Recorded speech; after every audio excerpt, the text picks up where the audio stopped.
Hello, you wonderful people. I am Frost, and I'm looking at the other screen because I'm a dork. I am Frost. This is Frost Written, where I'm working on the lore for Legend Seeker, the RPG that Erudi is working on. And I'm helping, just like the little girl who helped make the shake and bake pork chops back in the 70s, 80s, something like that. And I helped. So I'm moving things around on my desk because I just have too many drinks here, too many things to drink. There we go. Getting things set. I have a couple apples here. I can speak. I was out picking apples today, so picking them. They're not huge because, you know, it's a little tree, but I found more apples hiding on it, so I decided I'm gonna go get them. All right, Kyle, you go lurk. All right, I'm gonna hot sauce the coffee here. I got myself a new bottle of Chipotle. Yum. And where did I put my coffee spoon? There's my coffee spoon. Stir that in. Oh no. Chrysanta's not done her homework. Oh man. I'm gonna take a sip of this way too hot coffee.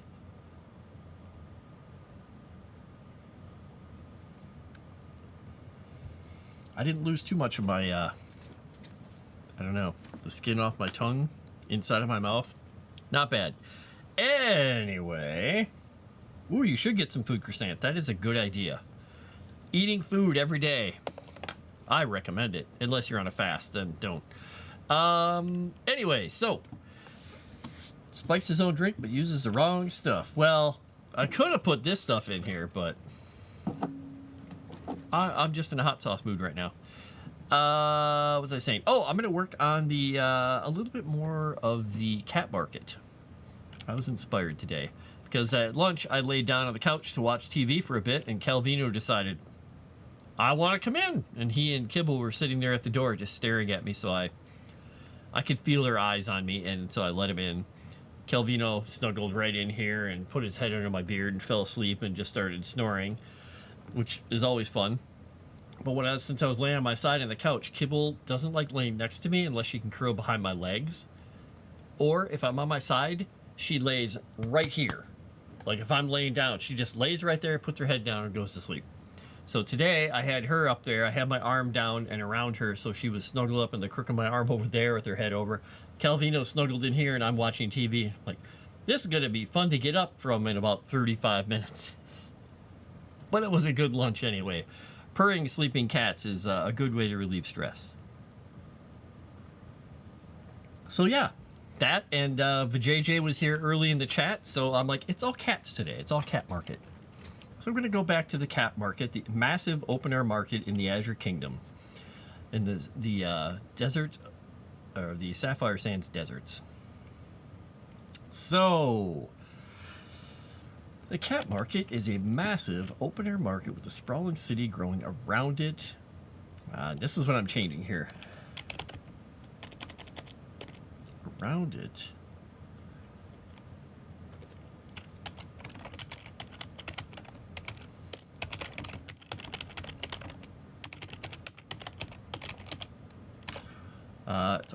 It's always being added to and expanding. Operated, wait, what is this? Okay, complaining that word didn't work. Operated and protected by, I don't have their name yet. If you guys have an idea of a cool, like, kind of a quasi-thieves guild, sort of a warlord group of people who are devoted to Davila, the goddess of hedonism, and revenge, and all that fun stuff.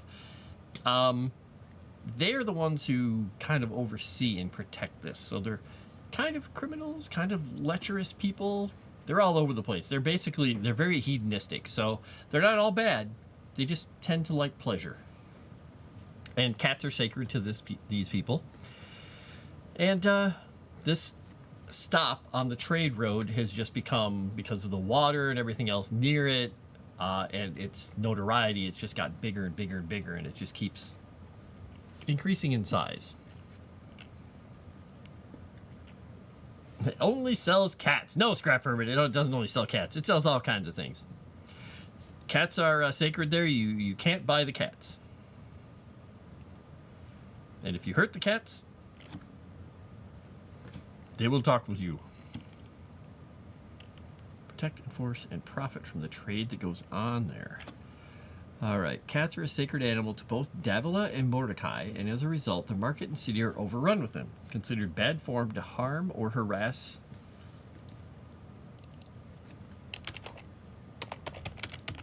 felines, but not against the law. Most believe that you can bring the ire of both gods upon your head if you were to abuse them. So yeah, don't piss off the gods.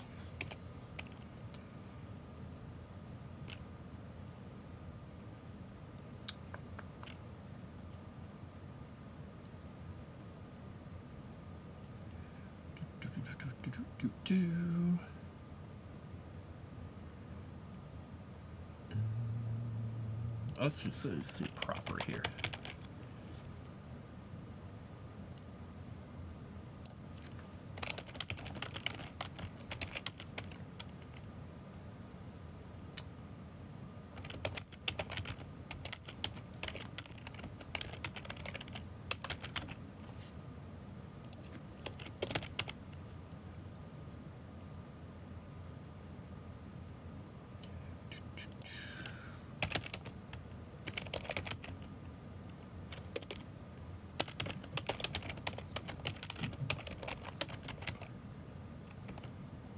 Okay, let's see. The ruined city it was built on was technically not in the Kingdom of the Sapphire Sands, which is now we're calling the Azure Kingdom.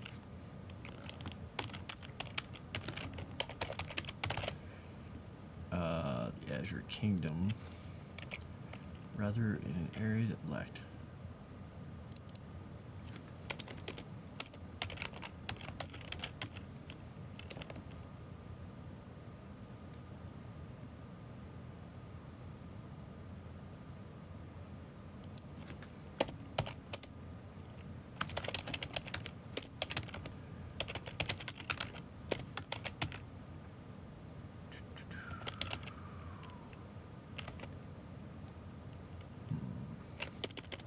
Let's say from the God Killer War.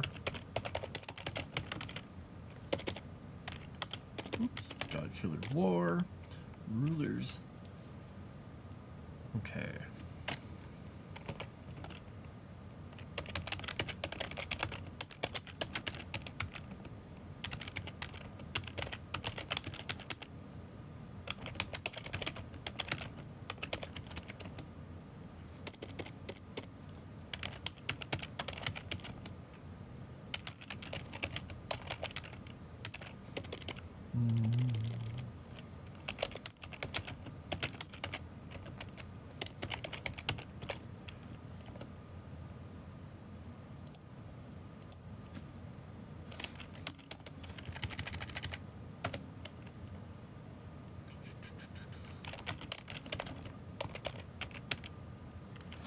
Our ruined city it was built on was technically not in the Azure Kingdom proper, but rather in a wild area that lacked natural resources. Alright, I'm going to check one thing really quickly here, and I will get to your chat in a moment. I am going to check my microphone because I have a sneaking suspicion, because I didn't check it ahead of time, that it once again has been reset down to the lower level. It has not. Wow. I'm impressed. Anyway, let's see here what we're saying here. Looking for a name for the criminal group or their leader. I mean, they could have a number of leaders, different groups and factions, but kind of think of something that would fit the idea of the area and the band that runs this place. And no, I don't want to call them the Cat Bastards. I'm just saying.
What's a good name for this? Let's look up something really quickly. Where did I put my reference page? Where did I put it? One thing I haven't gone over on the stream, I don't think I've gone over it. Well, I'll go over it next, is Kifu. The other place that I have worked on. I think I mostly worked on it off stream, though. I guess I'll bring that up next. We'll go with that next.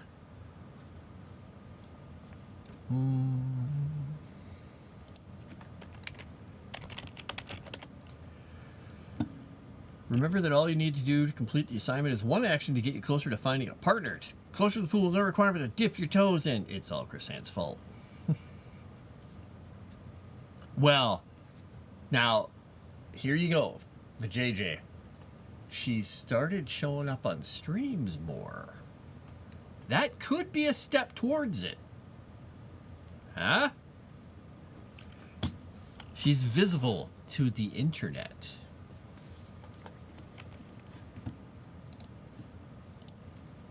Oh, that's just kind of a cool image. I just found a really neat image. I'm just gonna... Huh. Weird. Alright, let's go to this website. No, I don't...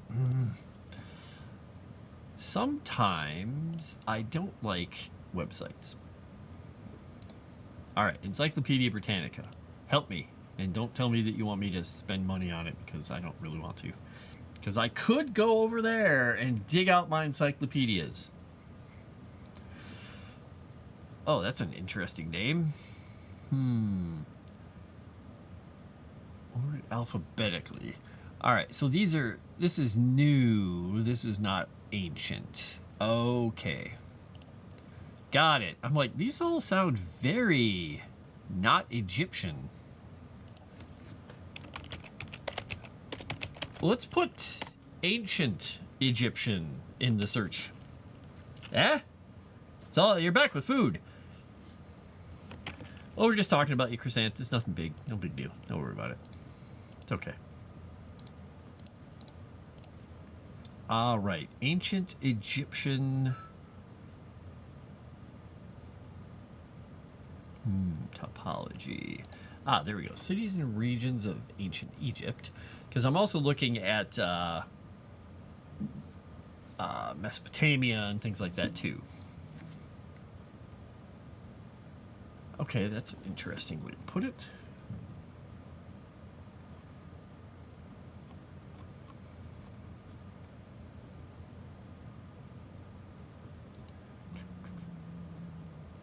My cats are growling at each other, so they must be playing around with the toy. I got them a squeaky duck toy to replace the old squeaky duck toy. And it's a hit. Unfortunately, there's only one. What was I thinking?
All right, so.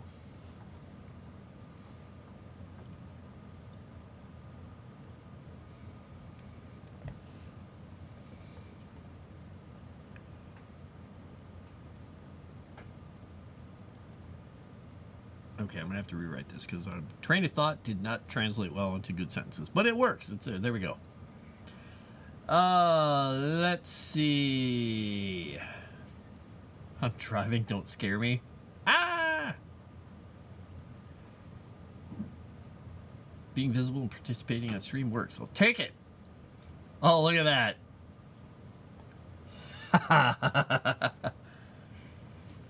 And so Chrysanth, I may have bought you more time there because I said you're being visible and participating in streams. So you're visible to the entirety of the internet suddenly. I think that's a good step towards that goal. Huh? Look at me helping.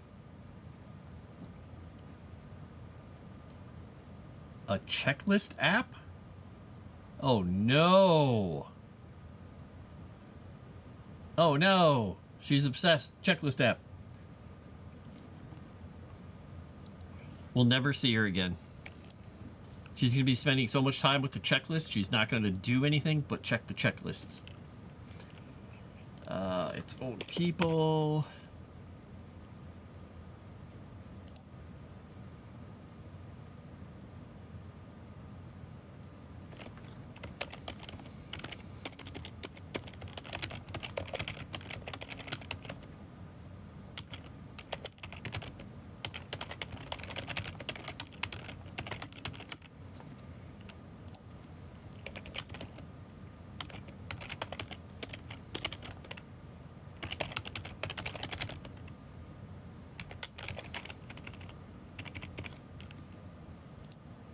Roads remain a viable stop, just a short run for train roads.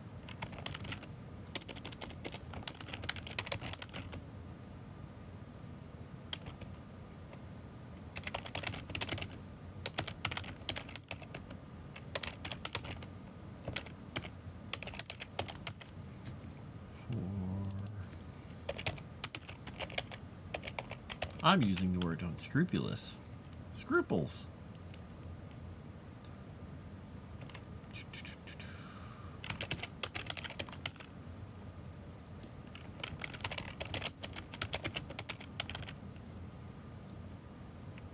So they're less than legal.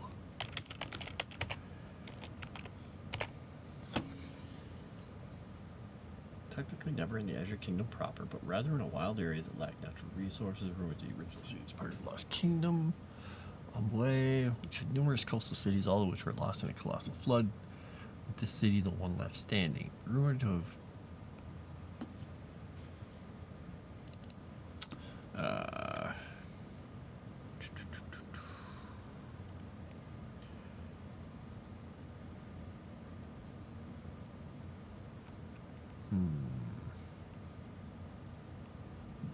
I'll rewrite this later.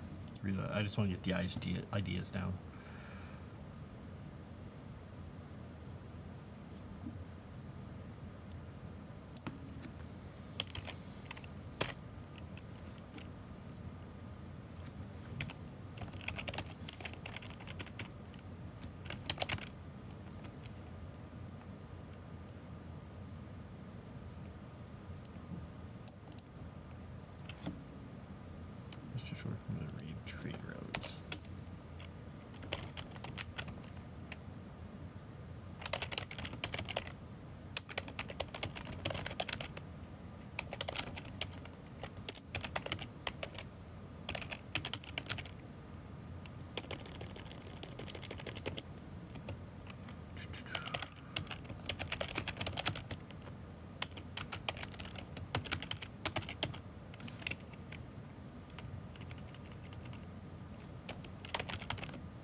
Ago, the roads remain a viable stop. Just a short ride. Oh, from. That's why it's complaining.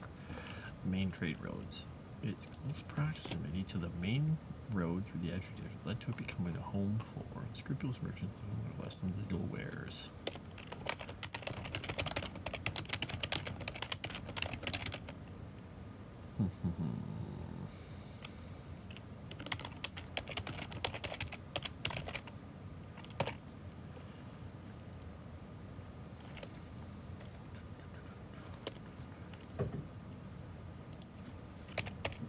It's a much more viable place to live year-round. The rulers there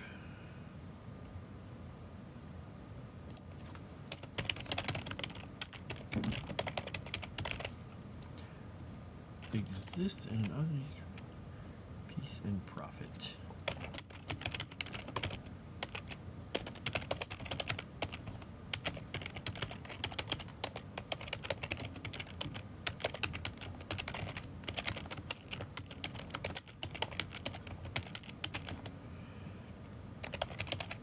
Okay, so the way to avoid this is, so the cat market is basically the Azure Kingdom. If you're looking at the map, I'll try and flip it here for you. The coast comes down. The Azure Kingdom is this big area up past the mountains. Main cities all over here. Along the coast, there's really rocky plateaus. It's not very good land, and it's been abandoned for a long time, like 1,000 years, because there used to be a kingdom there. All the coastal cities of the place flooded. They had one major city up in the hill, up on the top, and that was the city that was left. So all the refugees flooded in, exhausted the city's resources, basically looted, sacked, and destroyed their own people, and then the whole kingdom fell. And that was like 1,000 years ago. The ruins of this city are the one that exists still, not too far from the main trade route.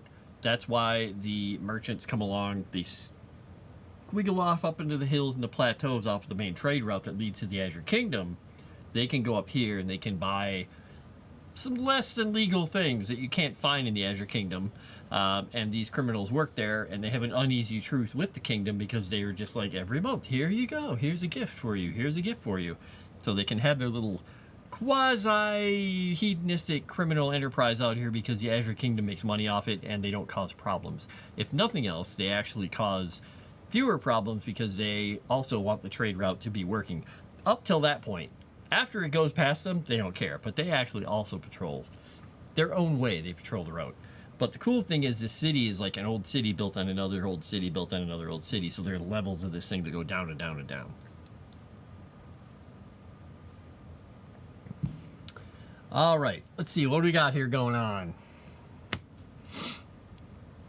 You've thrown out all your sticky notes. Okay, Chrysanth, what is it?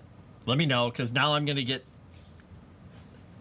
I hope I don't get obsessed with it, but let me know what it is.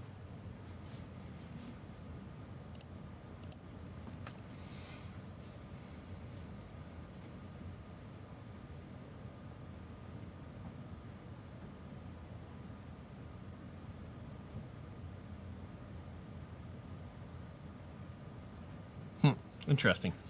Anyway, okay, so with the upheavals from the God Killer War, underground cisterns were discovered, making the trade post a much more viable place to live year-round. I'm turning this place into just a... This is going to be fun. This is going to be like a Mos Eisley kind of place, but think of Mos Eisley as... You know how in Coruscant you go down, or Nar Shaddaa, you go down in the city to get to the other parts? This is going to have some depth to it.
how do I write this?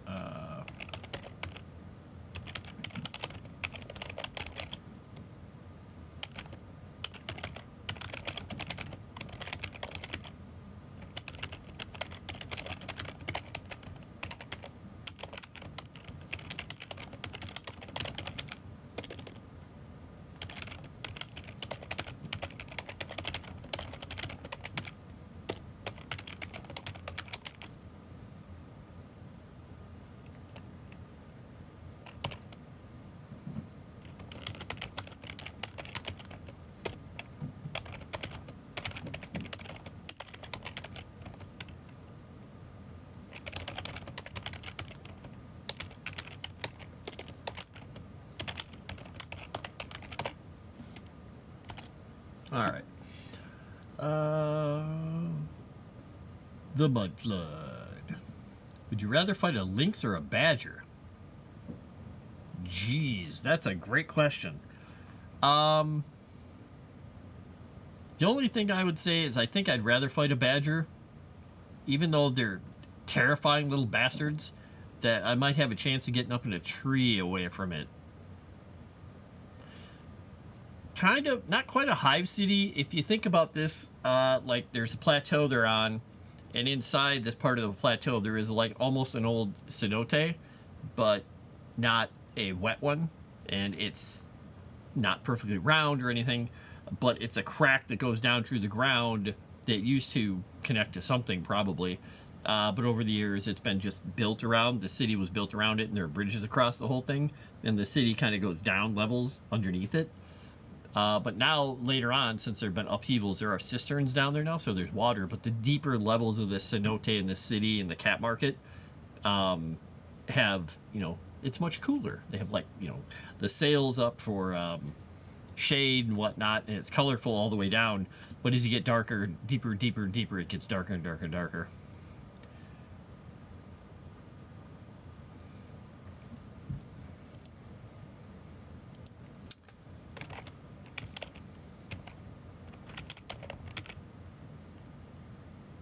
Yeah, the number of bridges, sun sails, and buildings crossing the opening and dotting the rim blocks a great deal of the daytime sunlight to the lower levels. As a result, it is much cooler in the lower levels and above.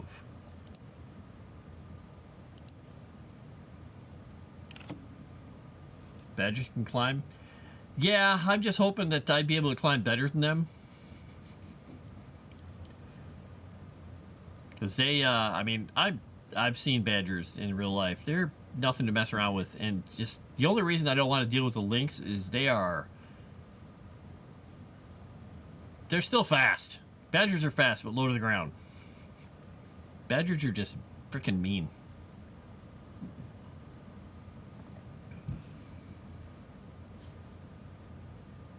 Oh, geez, Shadow Warden, that's horrible. I am sorry to hear that. Oop, there we go. Let's see.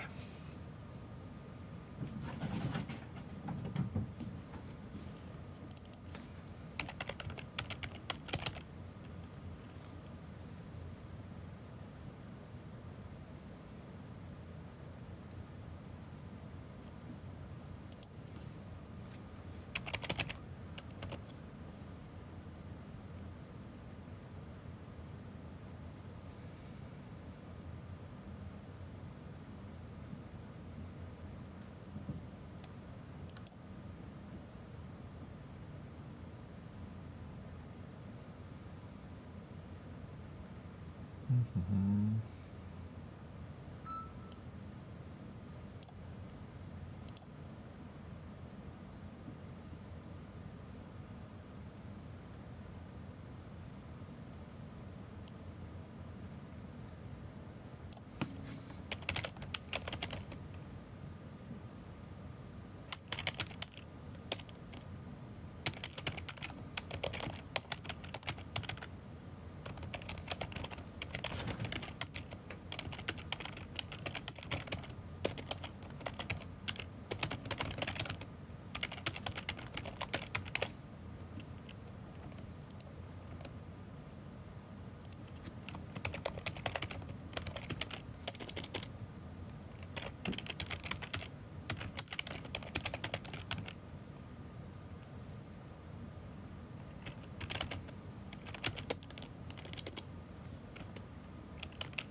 Currently in a coma. Oof.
All right.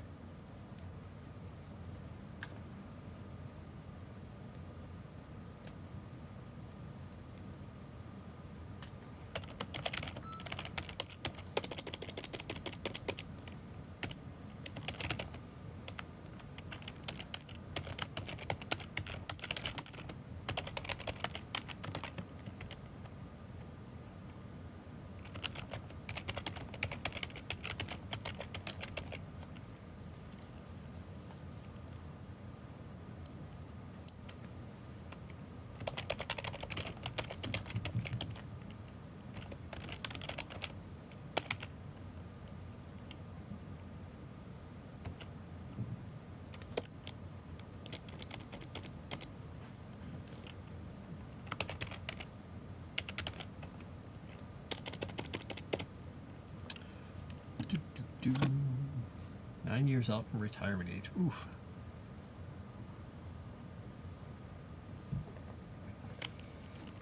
I'm trying to find out the rules for this society because they've only got 3 of them. And I know what they are in my head, but I'm trying to figure out how to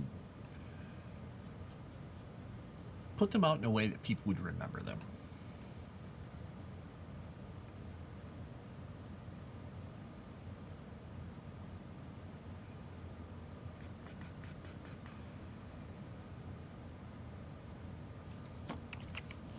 Let me look something up here.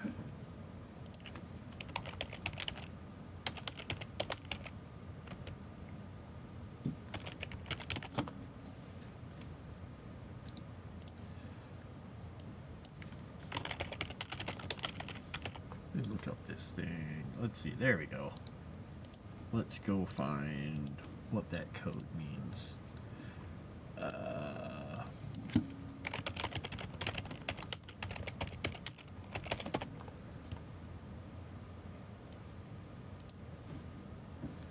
All right, let's see here. Okay.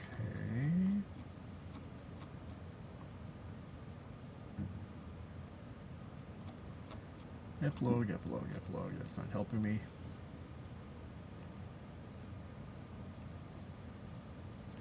All right, let's see where it is here.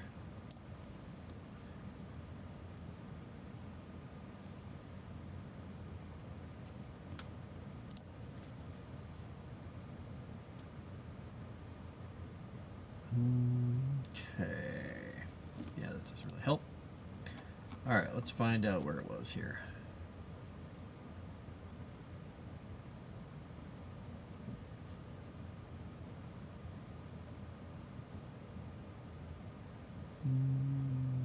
Okay.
Possible names for hedonistic criminal group operating out of Cat Market.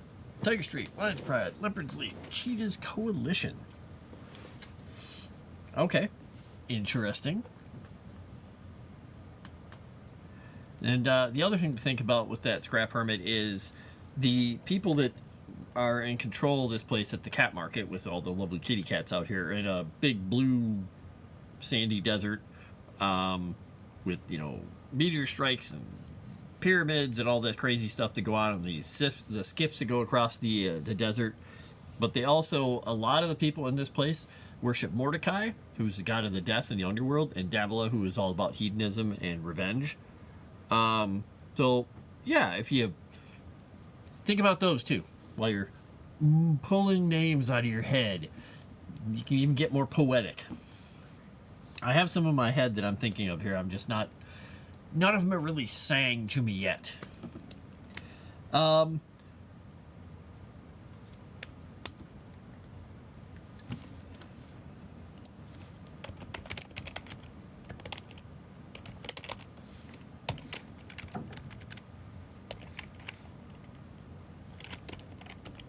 that's weird. Why is it? What is it doing here? What is the game doing? What is the game doing? What's the world coming to? I can't space this out. Okay, that doesn't really make sense. All right, I'm gonna put these in a bullet point list then because I'm getting some weird spacing all of a sudden. And it's gonna do it again there. Ah, I think I see what's happening. There we go. And that one. If I do that one, and we say, there we go. Now the spacing is right. All right.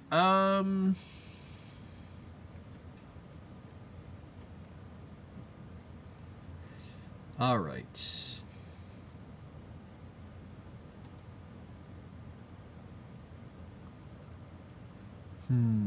That one doesn't really work too well. Unlawful weapon. No? I'm looking at the code of Hammurabi. I'm looking at some other codes for like their weird little rules that they have in their hedonistic paradise here.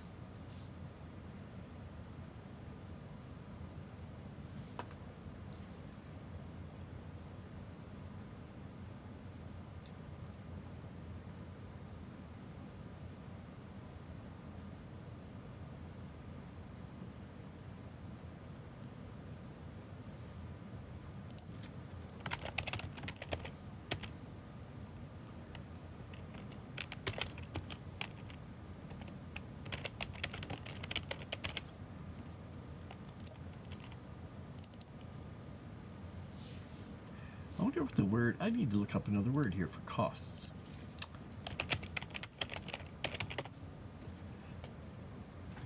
Because I like the way this is going here, but the Catnippers! Yes, definitely sorry to hear about your coworker. Ah, that stuff is tough. Because we're all so unpleasantly mortal.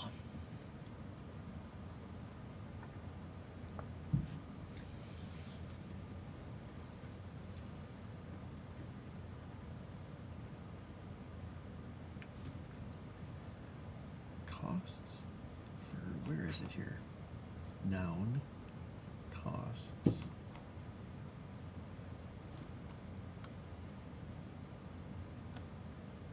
Let's see here. Let me go to this once here.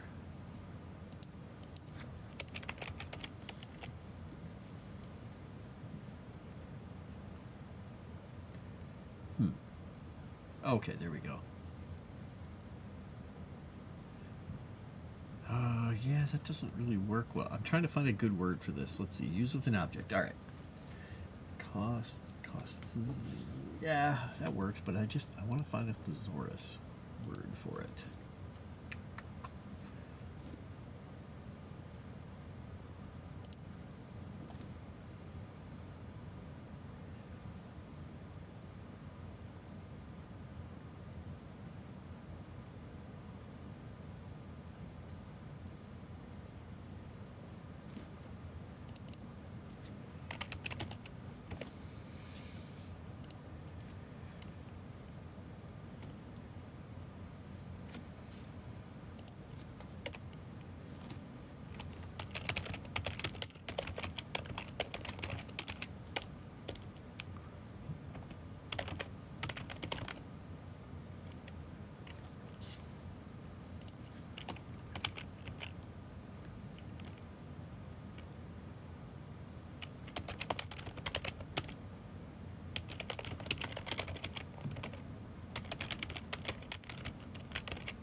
put that there?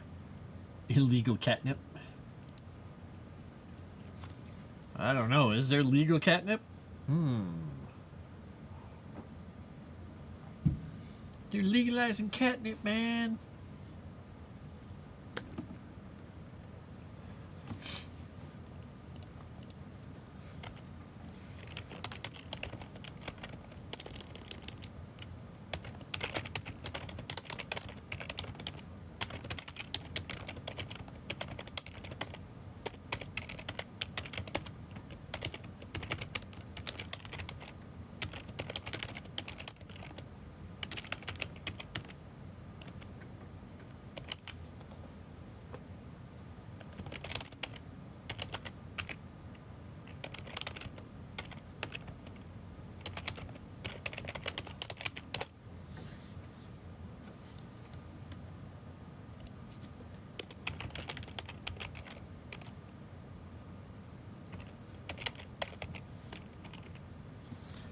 Death comes to all but to hasten its descent. An innocent, or for reasons other than revenge, is the province of the Immortals. Okay.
Mordecai abhors imbalance. Give a truth for each lie to keep his thumb from the scale when you're a judge. So I'm writing up these rules kind of as these weird poetic kind of something that might make sense to a bunch of ruffians or weirdos living out in a desert place that a lot of other people are just going to think of, what?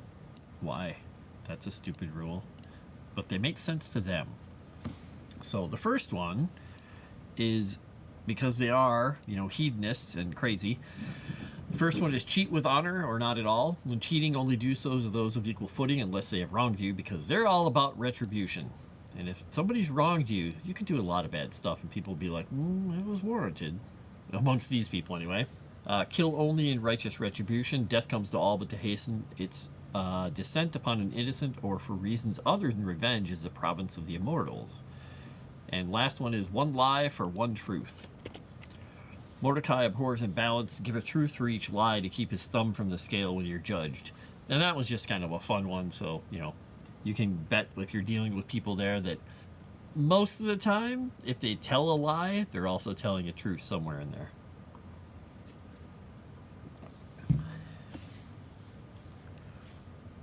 The gang P. Kitty's house tabbies. No, but JJ, no! The heart of desire, I say. The sapphire's hands beckon. Pleasure is our path. Freedom is our fate. Embrace the everything. Now, see, pleasure is our path, I think works really well with Davila. Stuff with Davila. That totally makes a lot of sense. I like that.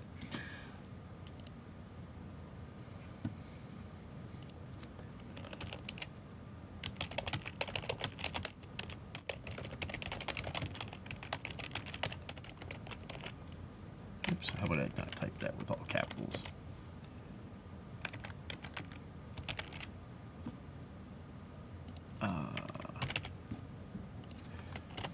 All right, I just had to respond to that message, and nope, I somehow didn't notice all these messages. Okay, there we go. All right. Why is this telling me this is not the daytime?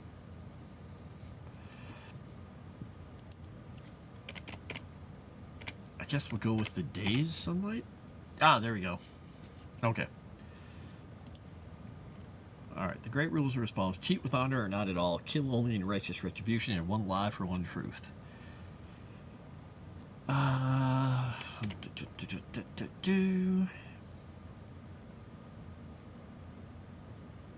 the cat market. Black Dahlia's Dalliance. Now, it's interesting because there is...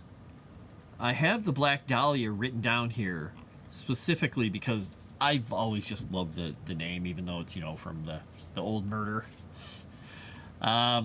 It's... Where the heck is it? It's the Black Barge. The Black Dahlia is the one who runs that, but I might move that off of her.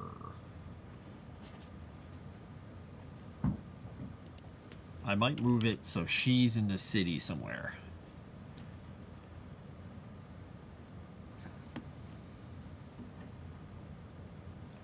I mean, I could switch the whole thing out and get rid of Black Dahlia being the pirate who runs the Black Barge, and I could have...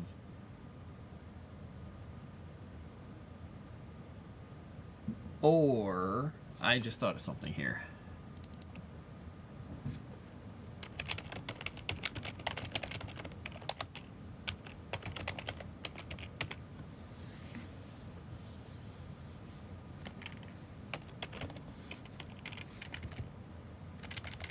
Okay, I just had an epiphany. Which of you saw my my little YouTube short about epiphanies? I write them down. This one I happened to be working on something, so I just wrote it down. Normally I have those in my notebooks, wherever I put all my notebooks, like these things. I have these things everywhere. Like this one is one for one of the books I wrote. It's just chock full of stuff. I have pictures, like of things that I thought were cool pictures stuck in here. My little Grail gallery for that one. I got a stack of them over there. I got some fresh ones here that don't have anything in them.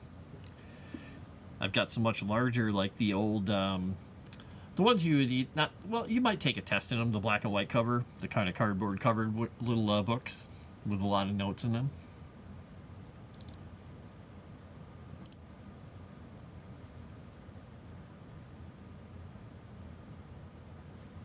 Yeah, I don't like that wording. Okay.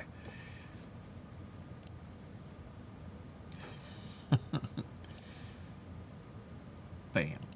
All right. I'm going to read through a little bit of this because I've doubled the amount of words I have in this section. The little the video. It's funny. I had fun making it, and Tomix picked on me because it's not a short, but I put it out as a short because I was like, oh crap, I used my shorts background. Well, whatever. It's more than 30 seconds long.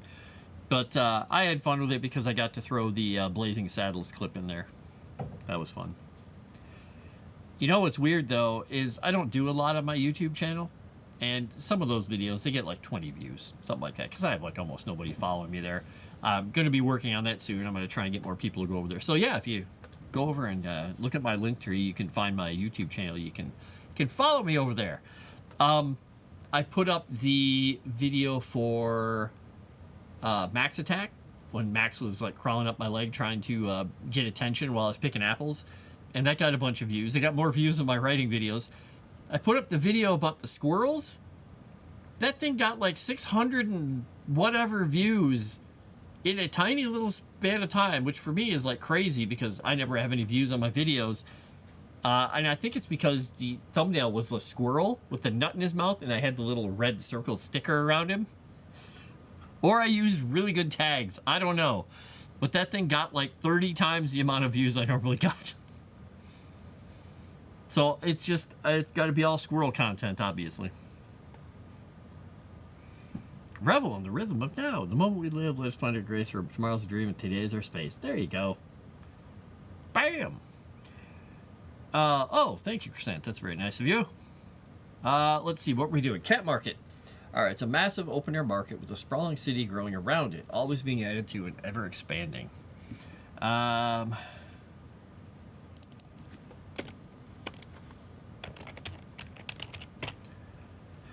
The original city was built in antiquity and spans the mouth of what looks to be a landlocked cenote of moderate depth. Shadows of the great number of bridges. Oh, shadows of the great number of bridges, sun sails, and buildings both crossing the opening and dotting the rim blocks a great deal of the sunlight to the lower levels. I said great number twice. Or great deal. We'll just say most. Switch it up here. Most of the day, sunlight to the lower levels. The result is much cooler in the lower levels than above. Okay, the devoted. Quite lawless until you transgress against one of the great rules. I'm going to put those.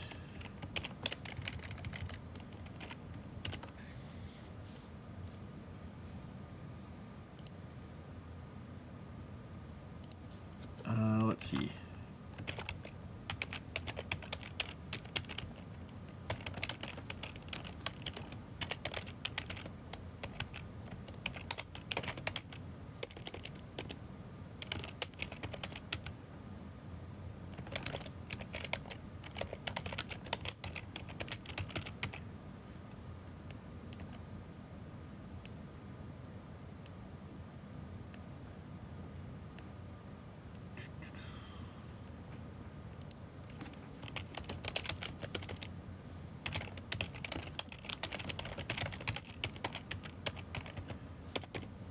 The entrance to the market, inscribed, oh, I don't need a capital there, inscribed in a great piece of black granite in multiple languages.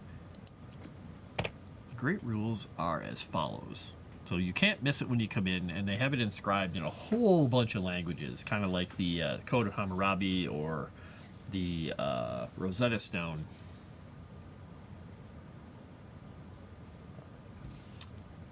Sometimes YouTube just takes the video off, no idea how it works. Yeah, I have no clue. None whatsoever. It's a mystery to me. Blue sand like fancy crystal catler. Yes, the blue sand is similar to that, but not quite. It's odolite and a few other things. Oh, what did I just do here? There's my page. Do I have the other document handy? I can open it back up here. Desktop, writing. Bam! Go into my folders. I got a lot of folders here. Where is my notable locations? Here we go. Put this on here, and we will go to writing 1. Is that the one? And we will move it here. What is it doing? Okay, we'll go to... Oh, where is it? There we go. This document. All right. So I'm going to go down here, and these pictures will look a little pixely, but I can fix that in a second. Got to go through all this stuff first and get to the right one. Mordecai's Throne. Sapphire Sand. Let's get down to these pictures. So, it's a little pixely, but I can fix that real quick like for you for a moment. We'll turn off the stuff there. So the idea is that it has this bluish tint to all the sand because it's made of this type of stone, which is a real type of stone. It's just generally, if you find this in our world, it's in limited areas like beaches and certain areas, but the makeup of these sands in this desert, it is everywhere. It is massive, and there's different types of sand. There's the talc-like sand, there's this kind of sand, and they have sand skiffs that they sail over it with. And they also chase meteor strikes through it. But I mean, there's oases and things here and there in it, massive mountains, and there are crazy old stuff here and there where the sapphire dragons used to be worshipped. So let's turn that guy off right now. Boop. But yeah, the sands are literally blue, made up of those blue grains of that rock. You know, hundreds and hundreds of thousands of square miles of it everywhere, until you get up into the mountains and other places. And that's why it's called the Azure Kingdom. Or Kingdom of the Sapphire Sands, depending on who you talk to.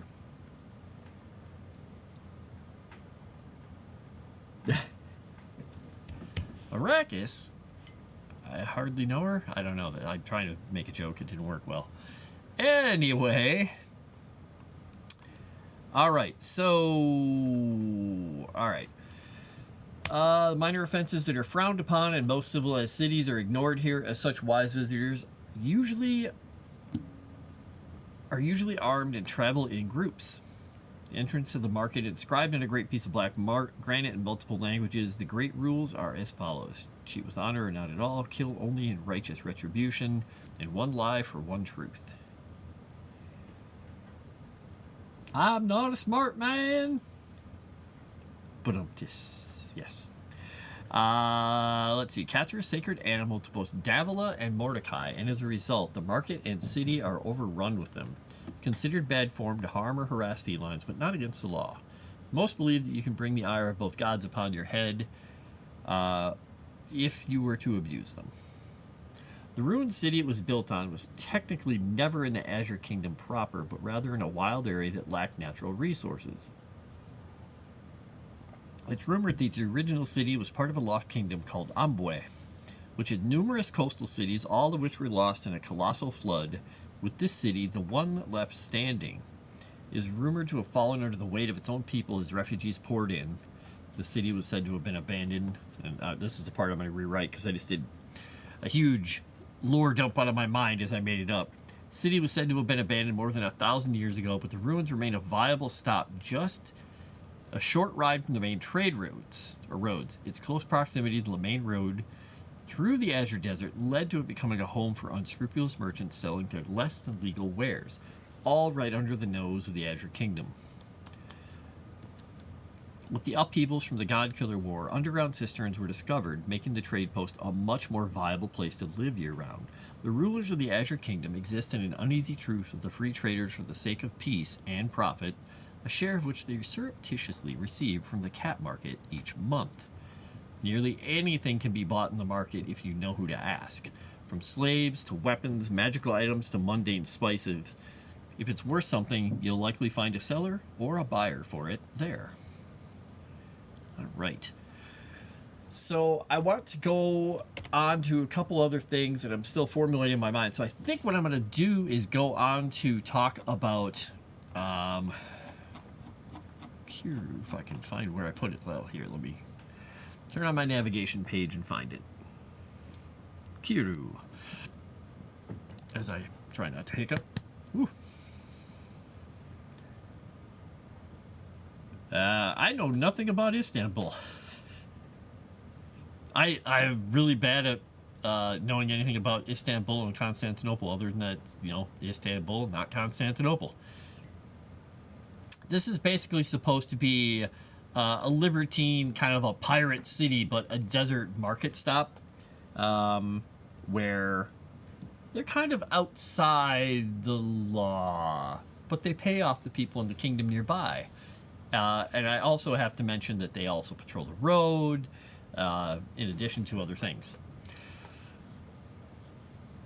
So yeah, I generally don't look at real world cities or places and things per se specifically to base them off of. I just usually go with things that I've learned about in history, like, hey, there was, you know, once a group of people that did something like this. I'm like, ooh, how could I turn that into a fantasy thing? Well, I take away all the stuff that ties with the real world and go with some weirdness. Like, the defenses that I put, or the thing that is not explained, I should say, in the Soul Spires. I'm going to show you. I'll turn the thing back off here.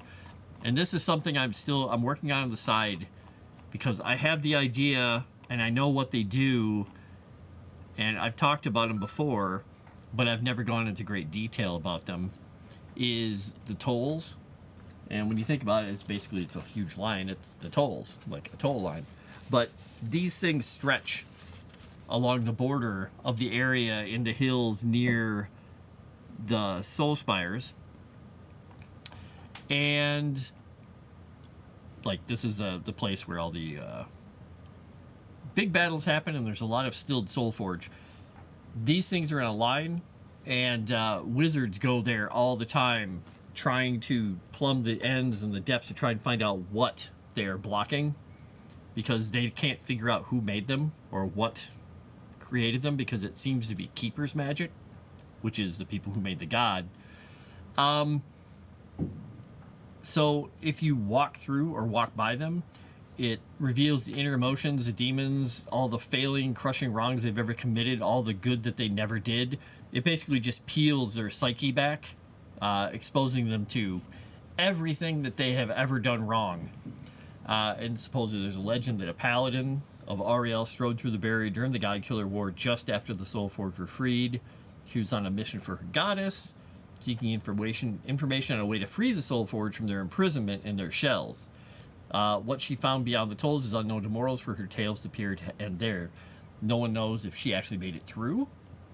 No one knows if Oriel took her up, took her away. She fought to the entrance, fought Grick's followers to reach the tolls, and disappeared within.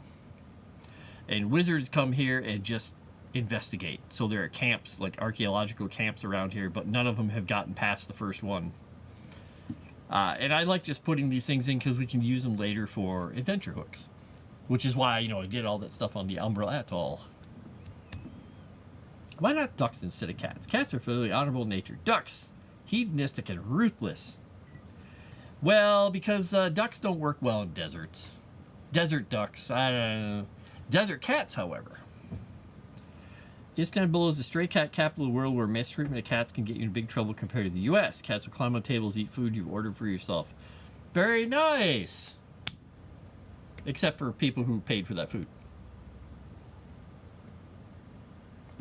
Reminds me of the damn birds in Hawaii when I was eating out in the nice hotel I was in. Beautiful view of the ocean. Bring food down, set it on your table. If you look away for a moment and don't put a cover on it, the little birds will come out of the bushes and be like, oh, look, eggs, or whatever.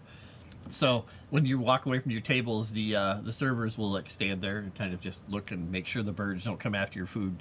Because the little beggars will come around everywhere and eat or grab grapes off your plate and stuff if they can get them.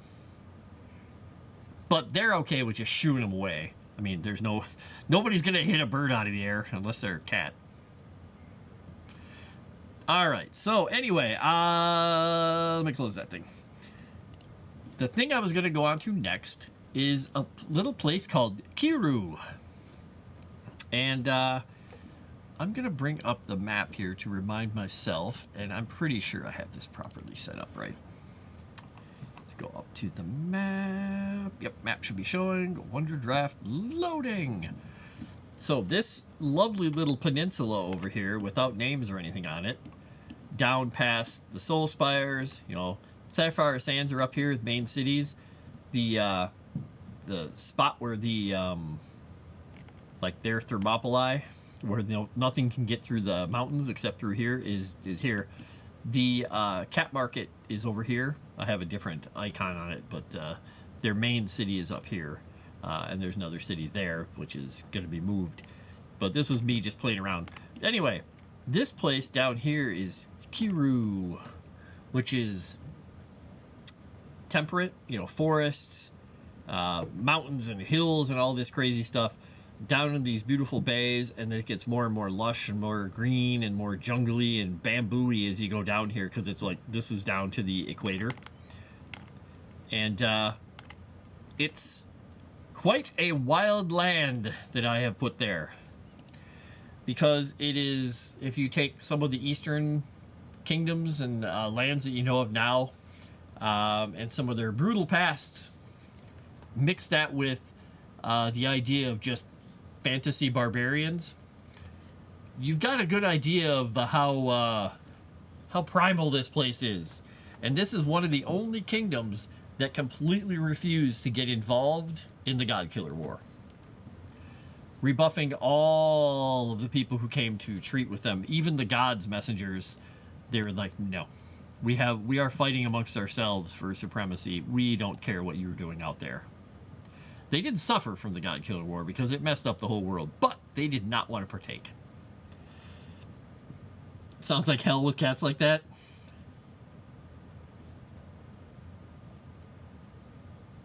Yep, I have, there's always, since we have a nice complicated world, there's always unintended real world comparisons. Yeah, definitely. And they don't bother me. Don't bother me. I'm okay with it. Because there's so much I don't know about the world, there's no way I could pick up on all of them or know that I'm avoiding every one of them. Like, what was it Shakespeare said? There's nothing new under the sun. Very true. Anyway, this place is called Kiru. Their major conflict is the Civil War. There's been a civil war raging here for more than, I think it's 30 years. Because it's local warlords, and they mostly worship patrons, and occasionally some of them worship Zirath. But that's almost it. They don't really worship gods most of the time. They just don't care. So from the mountainous rain wall, those mountains in the top are called the rain wall, to the lush plateaus of the south, Kiru is a wild, beautiful land embroiled in a bitter civil war. Kyrians find beauty in battle songs, military ceremony, and in holding to their traditions. So this is not the typical, like, barbarians wearing furs, running around, you know, smacking each other with, you know, big bones and swords and screaming at the top of their lungs. It's progressed beyond that, and now there is a certain amount of, some of it is sort of battle pageantry, while still clinging to the fact that, you know, they love battle and testing themselves. But they do have patrons. You'll hear some of the mentions in here. And while they do have great craftsmen, artisans are still considered second-class citizens. So to be a craftsman is to be a little less than a warrior, but they're still important. They're just not as important. Female warriors are rare, but not unheard of, as training women in battle is seen as non-traditional, and therefore a questionable practice.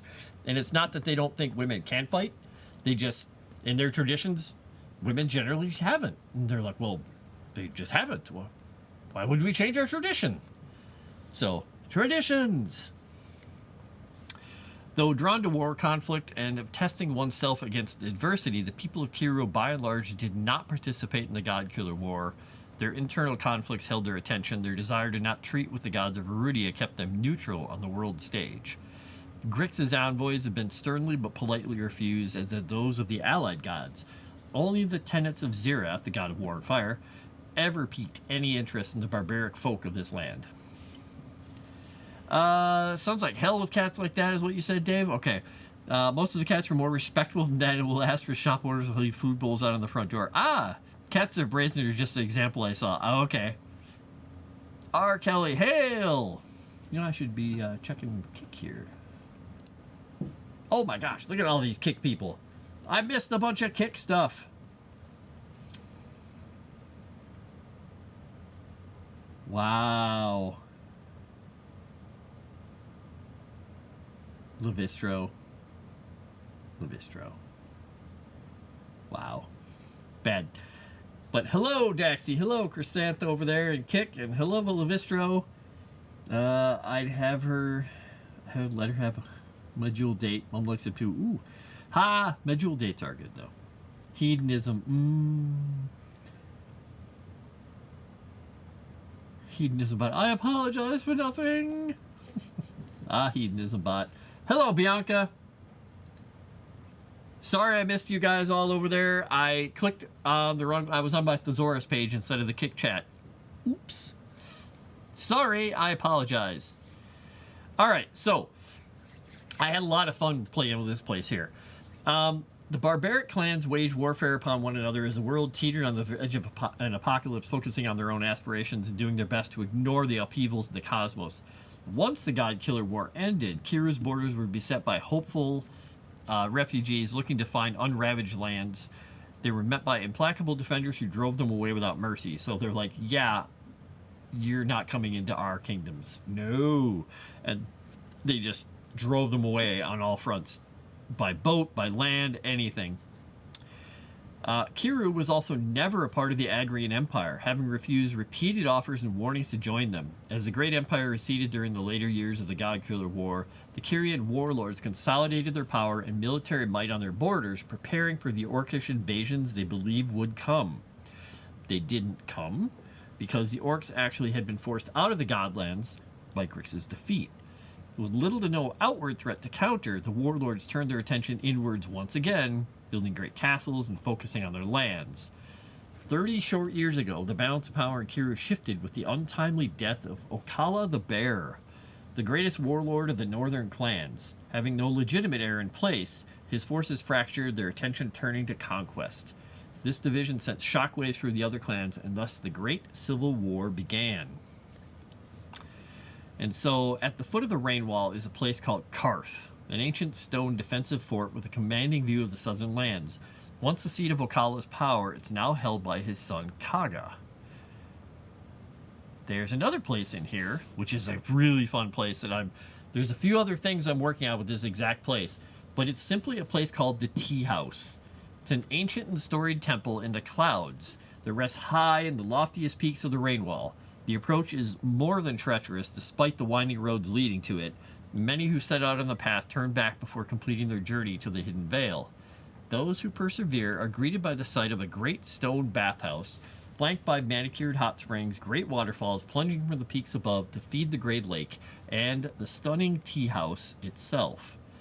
Folk come here for counsel from the oracles of the tea house, some paying dearly for a chance to gain knowledge, some coming away with pearls of wisdom for free. They know not where the oracles gain their knowledge, but gladly accept and act on it. Unknown to most is the fact that behind the greatest of these waterfalls in the Vale is the lair of the legendary silver dragon, Whisperwind. From here, she manipulates events in not only Kiru, but across all the Godlands. And it was basically her doing and her manipulations through all this time that kept this whole land out of the Agrian Empire, out of the God-Killer War, and separated from all of that. Because she has amassed that much knowledge and can sway enough people and basically manipulates world events, let's just say. Her network of spies brings her every scrap of information on past, current, and future events which they hear. So she is going to be, this is going to be an interesting thing because she has her network that stretches all across the Godlands. People coming to and fro, magically conveying information, bringing things on foot. The oracles giving out hints of wisdom to people, and sometimes those hints of wisdom the oracles are giving out are literally directives from Whisperwind saying, when this person comes, because we know they're coming, tell them this. This will change their mind, and this will cause them to do this, setting in effect another motion, another motion, another thing in motion. So she, through the use of these oracles, is manipulating people, because this is what silver dragons do, and she's a legendary silver dragon. But there's another group in the world of people who worship the keepers, even though they don't know who they are or much about them. They worship the keepers, and they are doing almost the same thing, trying to guide world events, kind of an Illuminati group. They're trying to do it, she's trying to do it, and they conflict. Oh, I see a message here. Let me check it.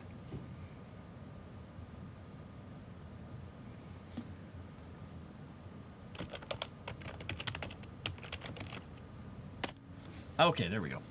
Responding to Ruda's message there quickly. So yeah, there's conflicts between these two world-spanning kind of spy networks where they're pitting people to do their bidding, and sometimes they're getting their fingers in the pies, the same pie as like, we're manipulating the guy, they're manipulating that guy. How do we manipulate him better? So a lot of fun if anybody, whoever runs a campaign, wants to do something more focused on spycraft or political intrigue and stuff like that, or even just having it as a backdrop. It's a great way to convey this is how that happened. They were manipulated by Whisperwind, or they were manipulated by the Legend Keepers. So I love Kick Chat. And Kick Chat is normally very quiet, yeah, but like in, whose stream was it the other night? JT stream. His Kick Chat was nice and respectful and pleasant and everything. And YouTube chat was just like the Wild West plus plus plus. It was just insane. So yeah, Kick Chat.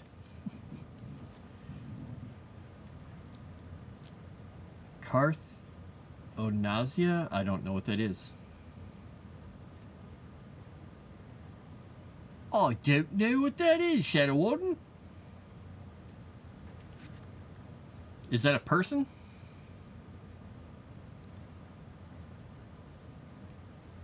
Yeah, Crescent, when JT was doing his hurricane stream, the a whole bunch of people came in there. And just random people with gray names who came out of nowhere just came in there and started saying all kinds of crazy things. And Michaela had her band hammer ready, and she had to use it heavily. Oh boy. For no apparent reason.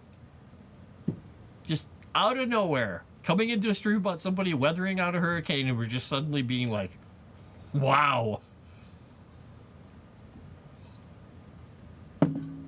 It was nutty. I want to write something else about that, but I'm gonna think about that. A few other things about Kiru is the dyes. In the south of Kiru, the predominant industry is the making of dyes. Craftsmen have discovered methods for extracting some of the most brilliant colors from nature. Their services and goods are in high demand all across the Godlands. They have a couple of nice ports down there for going back and forth. And silks in the east, all along the coast. Most of the villages have at least a portion of their workforce dedicated to producing silk, both from traditional silkworms and the much more dangerous coastal spiders. Yeah, you don't want to mess around with the coastal spiders, unless you know what you're doing. Talking about religion, in the last few years of the Civil War here, more and more outside influences have entered Kiru. Amongst them are missionaries from various temples across the Godlands, some of whom have found a foothold for their teachings in various warlord territories. It is still very rare for the warriors of Kiru to embrace worship of any god, but amongst the everyday people it is not unheard of. The small temple of Orin has been established in the territory of Yaga, the Blue Heron, a young warlord in the east. He embraces the idea of knowing one's enemies through observation and wisdom, thus Orin's teachings intrigue him. He is paid for the construction of this shrine to the god of wisdom and regularly holds meetings with the priest there, a man named Athelstan. Simple shrines have sprung up in other territories erected by local craftsmen and citizens, but they see little traffic besides the small groups who paid to put them in place. So religion is not a big thing here. Patrons and power that they can get from a patron, yeah.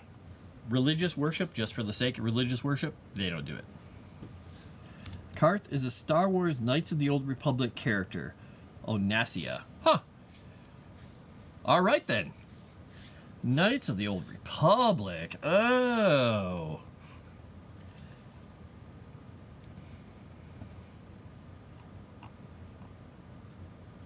Half of my Star Wars knowledge is just archived in the back of my head from having worked on the games in the past. That's where a lot of my knowledge kind of stopped, and then the movies. A lady dragon that deals in rumors and secrets. Typical. Nice, but JJ, you're gonna get a shovel on the back of your head. I'm not saying it to make it happen, but I just have a feeling there is a silver shovel waiting for you. Plang! That loud bang!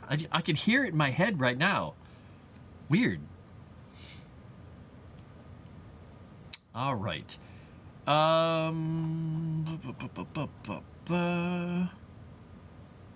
Okay, so I got those figured out. I could go back to talking about the Gnomish enclaves because those are right here too, but I'm looking over this to see if there's another note I have to make here. Do I have to write anything else about... I'm leaving some of this stuff vague at the moment, but Yaga the Blue Heron bringing Orin's priest in, a man named Athelstan, who is from Agrium. You might be able to tell by his name that he's Agrian. And, yeah, how that all works together. Let's see. I don't have those places named. Okay, that is the Gnomish enclaves, which I have not named. The Dwarven names. Okay. The Thornwood.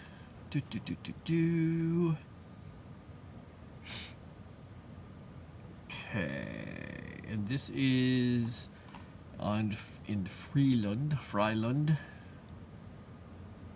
Okay, so I have to look at something in another document really here quickly.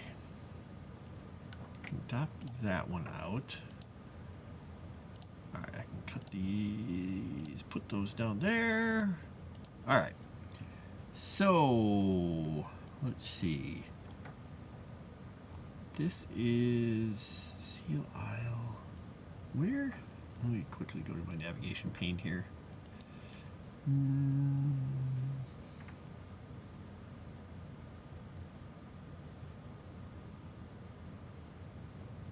I guess I didn't put anything under. I thought it had some subheadings in this section because I just had a thought of this place. Oh, that's right. I didn't do it. I do have Concordia in here, Erudi, if you're in the chat. I did put Erudi or Concordia in the place that we talked about, or in the book right now. All right, so I'm going to move this down, and then, why is it doing that? It's weird that it's adding all these spaces. Oh, I see what it's doing. It was trying to add more. That's stupid. It's trying to add more headings in there. All right, that makes sense. All right. What I should do is quickly check for Kiru before I go away from it completely here. Where is Kiru at? Up here. All right, let's close that pane. All right, I don't have the capital city here because it doesn't really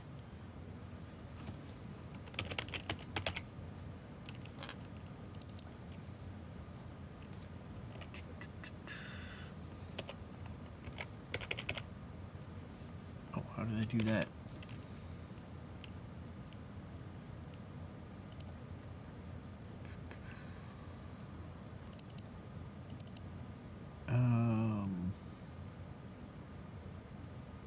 Let me look at this thing quickly.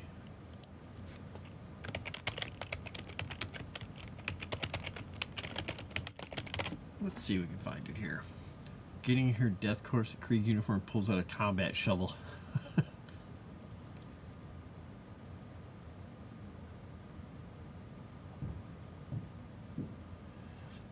All right.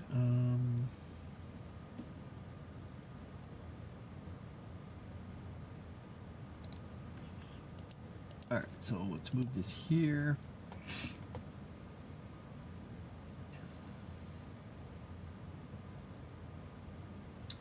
I don't like that name.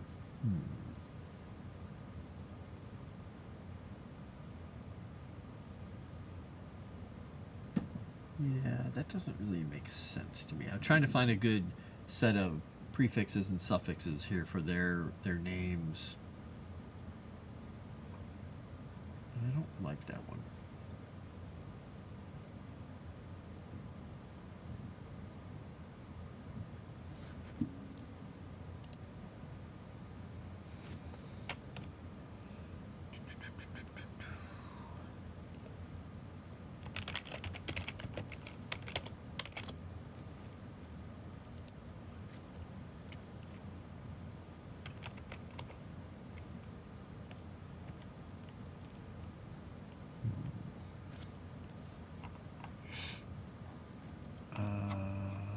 Where did I put that here?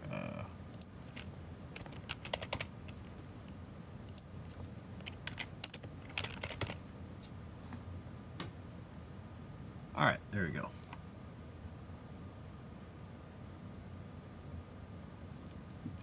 All right, the rulers of the government of this place is local warlords, the common dialect, and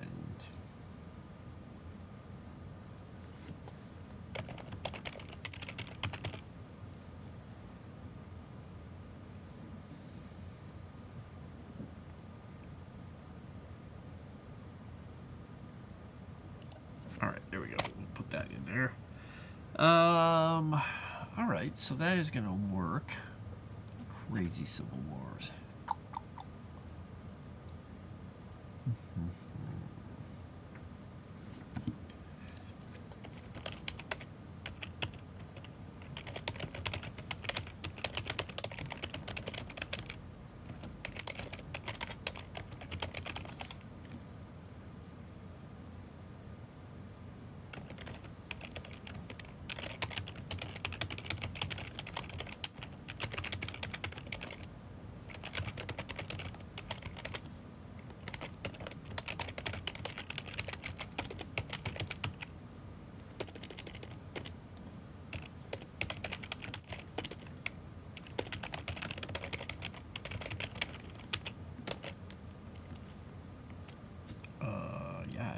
good. I type real good. I type the best. I typed almost all the letters in that word. First try. 99% of the letters I got right. Just missing one or two. They said nothing that is even remotely close to objectionable. If people whom identify as dragons take offense, it is them being weird, not me. Hey, this is Eccentric. How you doing? Over there in Kickland.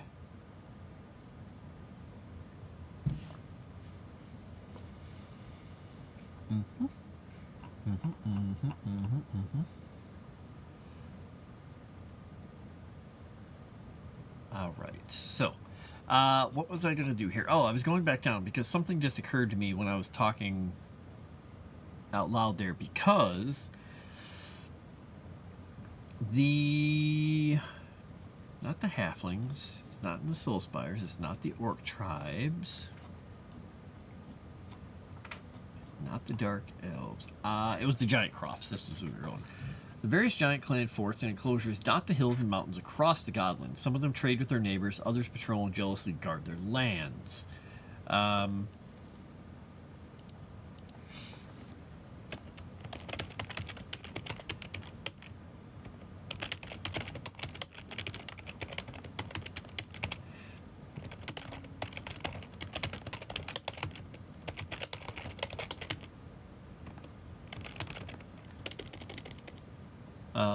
So these crofts change leadership often, so only the locals are likely to know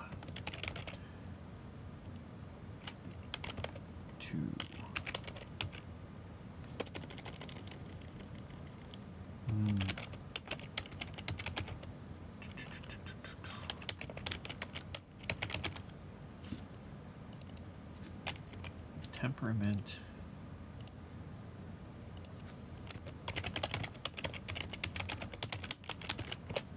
Alright, crofts change leadership often, so only the locals are likely to know the temperament of the current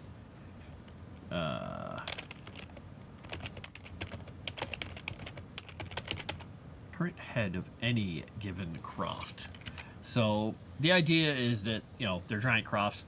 They can be hot-headed sometimes, and they have fights, and occasionally they change hands violently, like who's in charge. So 1 month it could be, hey, we meet with this one giant who comes out and we give them sheep and they give us timber they've felled, or they've given us something, treasure they got from somewhere, whatever they do, and it's a tentative kind of trade thing. Other times they go out there and nobody shows up, or the giants throw rocks at them if they approach, and they're like, okay, switch hands, nobody wants to talk to us. So only the locals are really going to know. Or the giants have come out and started stealing things. They're like, well, they've changed their temperament, we may have to go fight them.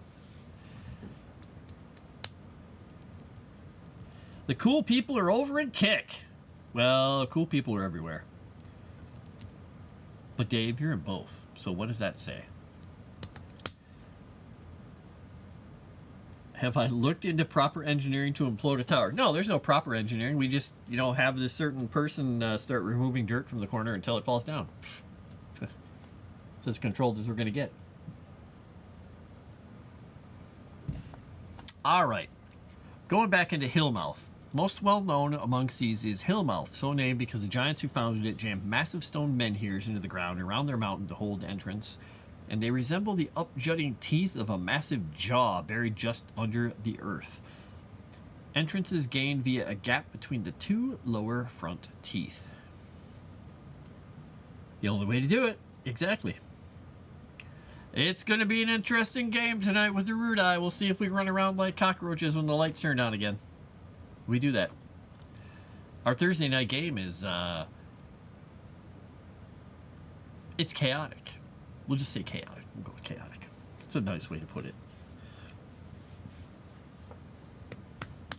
Oh boy. Picture this. Giant tower. Bells hanging inside. Rickety as all get out. You can hear it creaking in the wind. It is surrounded by, you know, all kinds of like dwellings of poor people and stuff. And, you know, going in there, we fight a creature that's really nasty. and the tree or the whole thing is creaking, and one of our party members decides going to start removing dirt from under the foundation of it, just here and there with magic while we're inside it. Another one is climbing out the outside. Bells are falling from the ceiling because the thing is so unstable.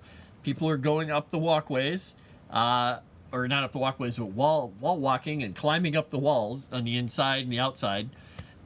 And then some of us are floating up around the outside to try and get to the top because it's so dangerous. And yeah, they're thinking that maybe we should just drop the tower. But also, some of us are saying, no, you can't knock the tower over because it's surrounded by people's homes. You could kill hundreds of civilians. But other people are just like, I don't know. I think it's a viable tactic. Get rid of these bad people. But anyway, we're floating up the outside of the tower, and some of them are coming on the inside, and we just got in a fight with some things up at the top. At the pinnacle of this tower that sounds like it's going to fall over with you breathe on it. So, the latest in the line of fun things that we do in that game. It's fun. Implode the building. I think we can get rid of the building and safely evacuate. Scrap hermit. Set it on fire. Well, it's stone, so it should burn nicely. The wood parts that burn nicely. The stone parts, not as much. How many times do you make Erudi facepalm? Well, here's the kicker. No cameras in that game, so we don't know if Erudi is facepalming. I mean, I think I've heard occasionally, but I'm not sure if that's him hitting himself, facepalming. I don't know. I'm not really sure. The Zaku throw a child at a god. Well.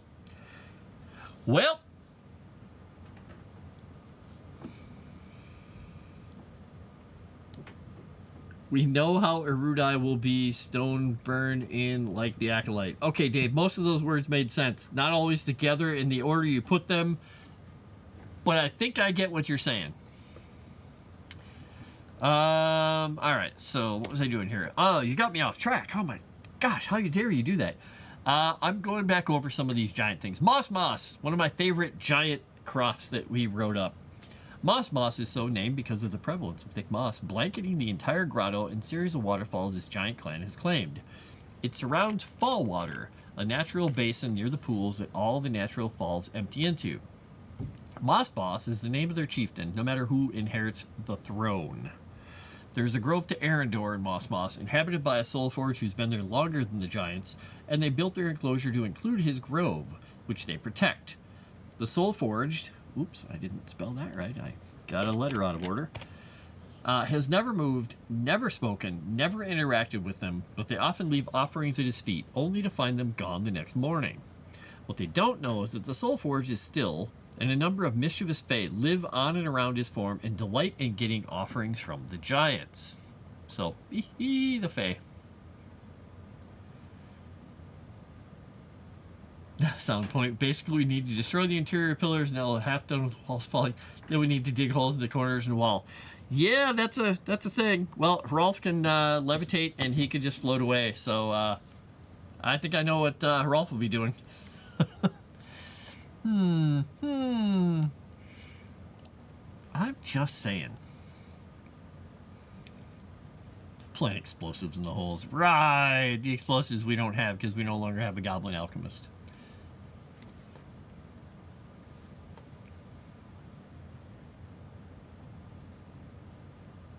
All right.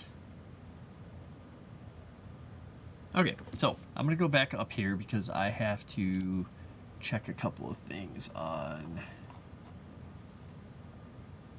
caustic strand here. Okay, boom, back up to the caustic strand. Oh, wait. He did make an alchemist. Okay, that's right. We got rid of the old goblin alchemist. We have a new alchemist with us, don't we?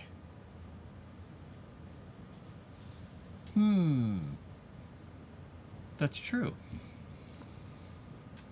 That doesn't make me feel any better about the whole situation. We'll just say I'm scared.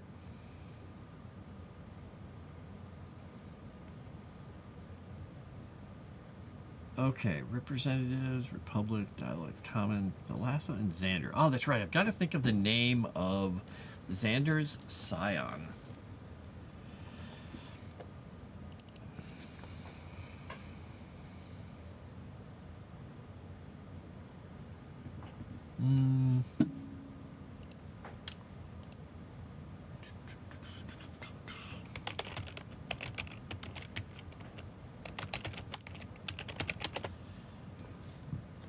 It sounds like it's time to build a casino, do it like Vegas, and implode it.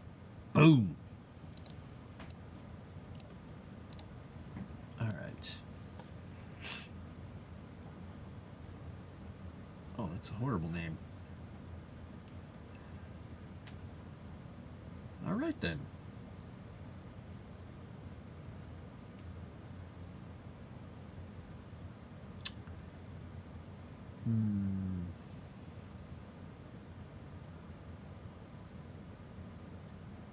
That's kind of a good name. Bookmark that one in my head.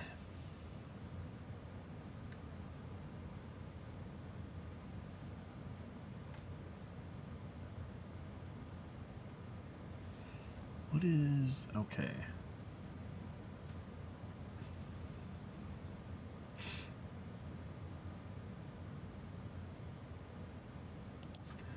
Let me check something here.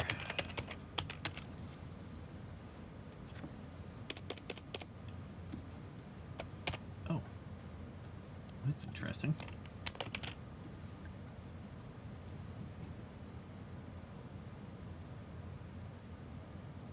Okay.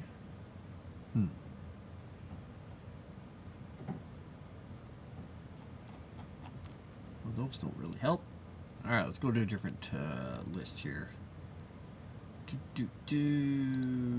Okay, let's throw this here and this here. All right.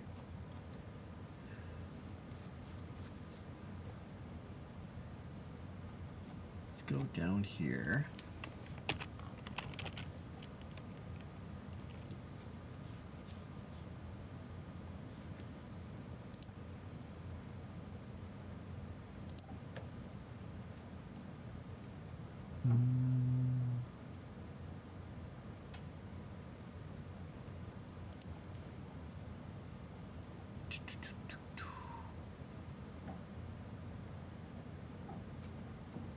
Wizard is wizard. Do you have any power back there yet, Mr. Savage Talk, or are you doing this on battery time right now? I'm glad that the water did not go into your house and just blah. I know it's really messed up your pool and everything, but I'm glad that you didn't get completely flooded out. That's great. Though, if the stuff doesn't go down in the street, it's not really helping. At least you didn't have to wade in spiders, right? Hopefully. Hopefully.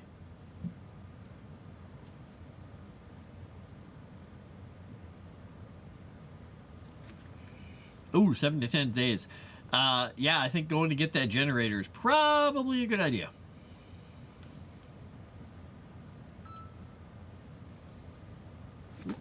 What is my phone dinging for?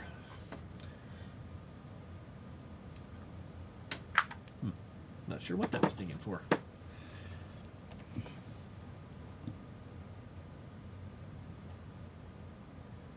First thing tomorrow. That is a good idea.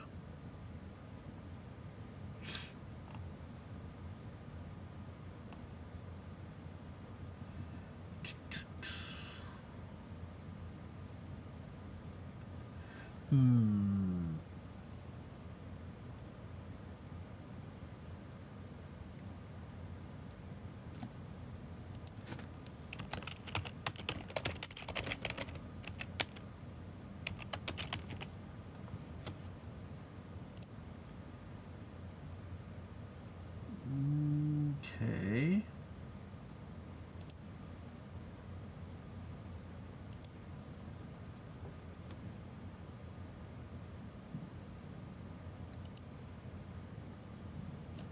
Okay, that one's not going to really work well. Just trying to find two good names here really quickly so I have two options.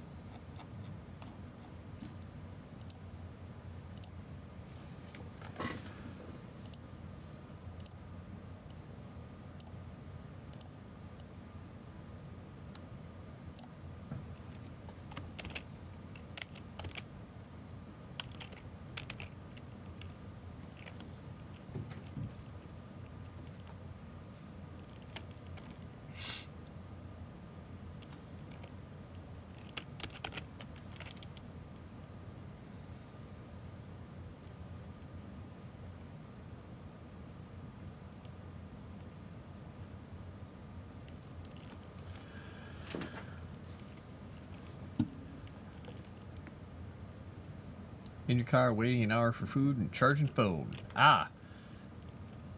So you're waiting. Are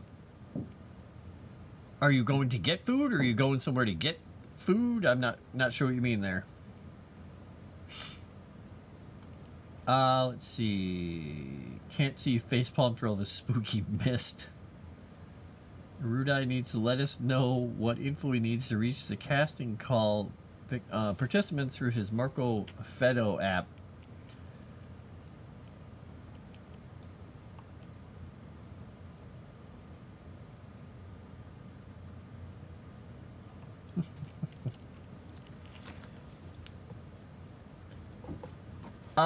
I think he's, let's see, what was it, Chrysanth? Always 5 hours away? You're 5 hours away from everybody, aren't you? Greek restaurants packed, like the only place open. Oof. Well, at least it's open, I guess. That's a good thing. Oof.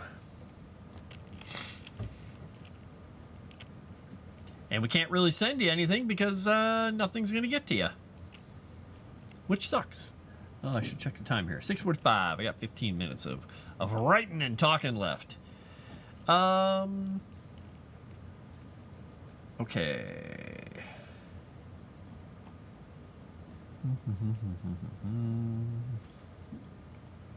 Let's see. Do we have any more questions here? Hot Springs, the Whistlings.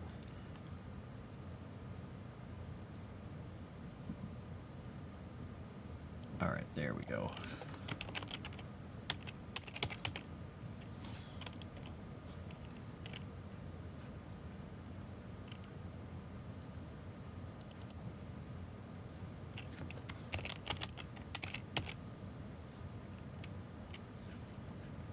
Two temple ones to the last one to Xander, his father. Right, there we go. I got that name. Oh, good. I'm glad I got this name in here because it's been bugging me that I couldn't think of a name for that guy.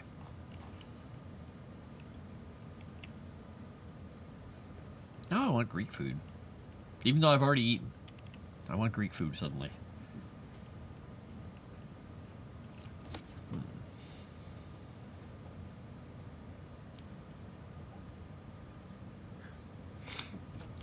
And I don't know if she's here, but I never did tell Abby / Wisty Melon that I named those little blue dragon things after her because I don't want her to kill me. She will murder me!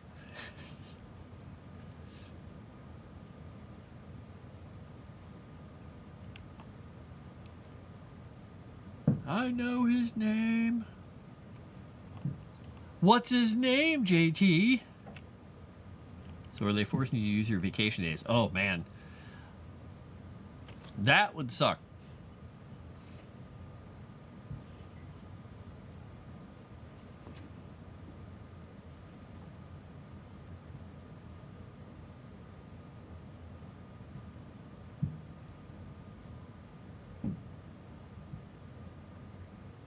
Round 2 has not come. Yeah, it'd be nice if we could send stuff down to JT, but like I said, it wouldn't get there.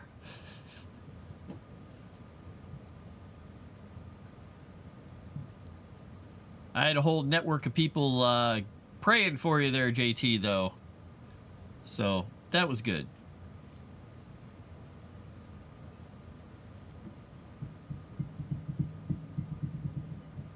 McLeod, Duncan McLeod. Oh, that, I know his name. Very, very good. I wasn't sure where you were going with that. I was like, is this Mad Max? I know his name? Or was it Kurgan? I know his name?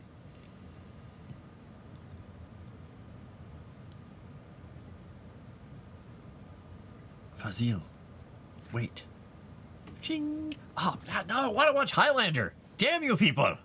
I love you all. But damn you.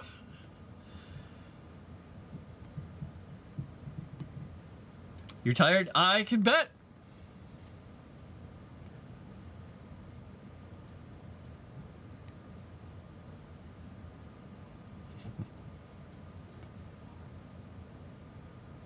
No, it's McRib McLeod.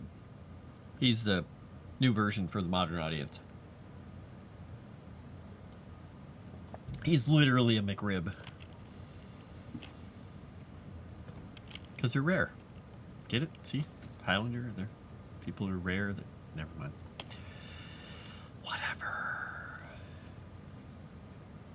Guys just don't get my deep humor.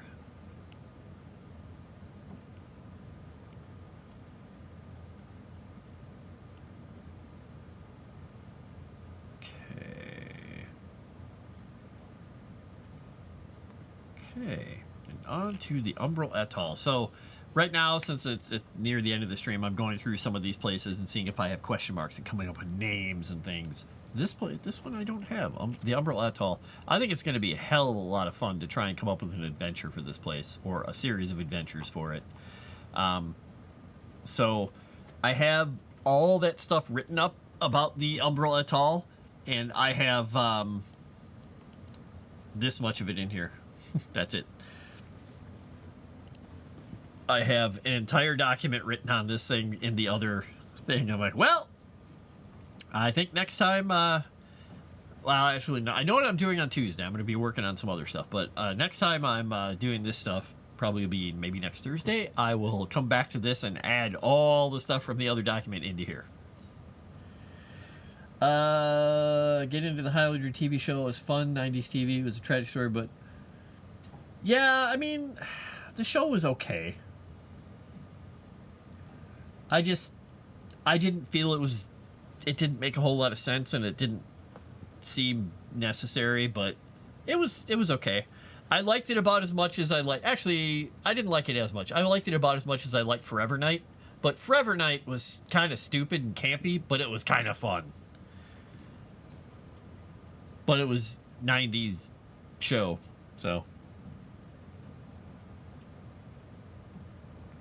They had the femme fatale, the lady who really loved the main character, but, you know, was kind of a nerdy dirk. Nerdy dirk? Nerdy dork? A nerdy dirk. I don't know, maybe that makes more sense.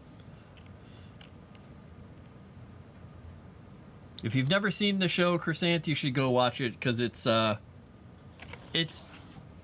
of weird. It's kind of fun, but it's also like, it's a cop in I think they're in Canada, and he's a vampire, but he doesn't want to hurt people anymore, so he's trying to find a way to not hurt people and drink blood. But it's, you know, a Canadian TV show in the 90s, so skanky. Yeah, exactly. Yeah, it's called Forever Night. Haha, see? Knight, because he was a knight, but it's Night because Forever Night, because he's a vampire forever. Get it? Hey, if you can make a katana disappear in 3/4 length leather jacket, disbelief is then suspended. Yeah, it's, yeah.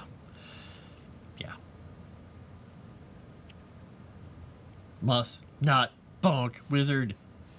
You might get some fireballs flying out of my fingertips if you do, so be careful. Pew pew, it's like finger guns. Alright, so Umbral Atoll, I'm gonna have to bring that stuff over. And I have more stuff to write about the Senna's Fall area. Okay. Oh, that's right. This entry on the Umbral Atoll was the one that spawned me to write all that other stuff. I said it's a place of legend whispered of in ports far and wide across Erudi, and while it does in fact exist, only madmen would seek to reach its cursed shores.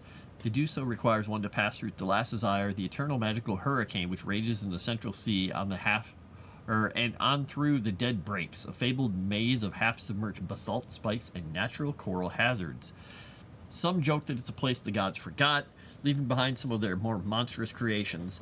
Others believe that it's a purgatorium of sorts, a place where those taken by the sea suffer before they can pass on. Oh, I misspelled a word here, and I'm like, that changed the meaning of the sentence. On to their eternal reward or damnation. The truth is a story more terrifying and more astounding than those whispered, or these legends, or these whispered legends can do justice to. All right, there we go. Chrysanthe is disappointed in me Well, it's a day ending in day. I have succeeded.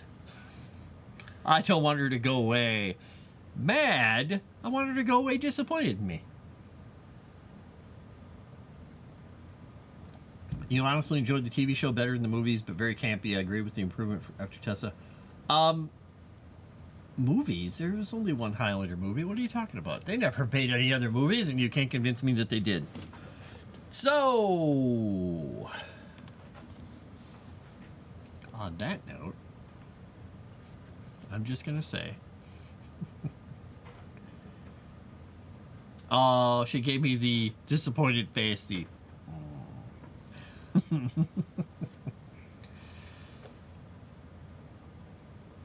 I got that look from Kibble when I woke her up from the nap where she was sleeping on my side so heavily. I like shook her a little bit because she was so out. She was just happily laying on my arm. I shook her a little bit. And I'm like, shake, shake, shake, shake.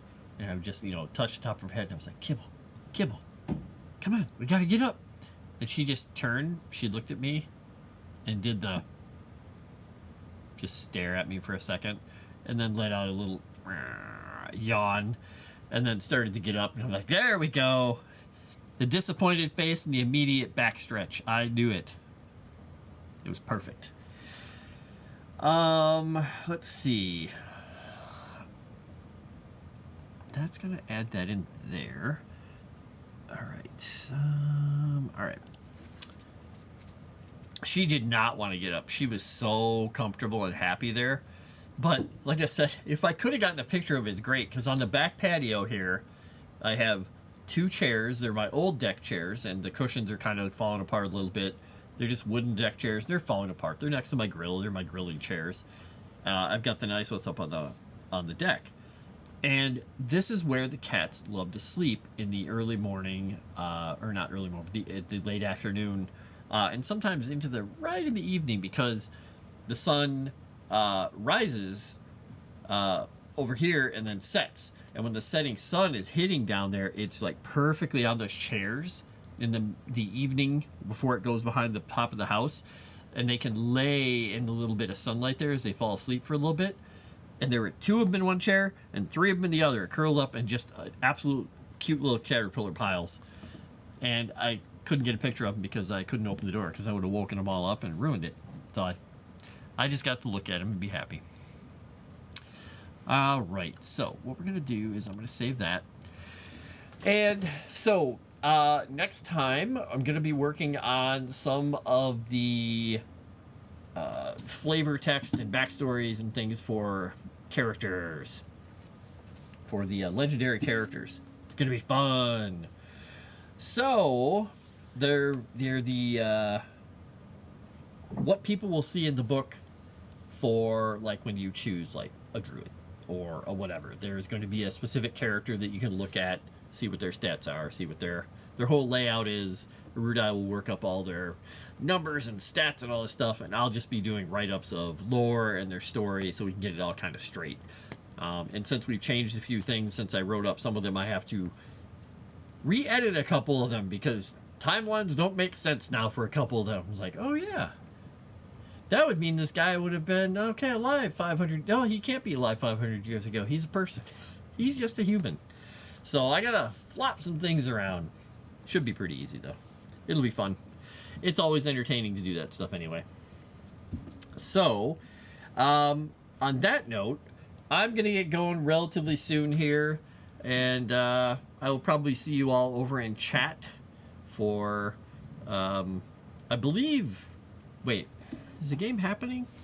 I'm assuming the game's happening tonight, right? I think. Just making sure. I don't know if you... Okay, I was going to say, Chrysanth, you know what it is. For some reason, I wasn't sure if Dragon Queen was actually happening, but I don't know why I was thinking that, because... Yeah. Okay, it's happening tonight. Okay, good. Well, I'll probably see you guys in chat for Dragon Queen. I may be playing a little Satisfactory. I might be doing a little writing. I might hop on my own stream if people want to hop back and forth and say hello. But regardless, I'm going to get going here. So, This has been Frost Written with me, Frost. And I'm working on the lore for Erudi's role-playing game, the tabletop RPG he's making called Legend Seeker.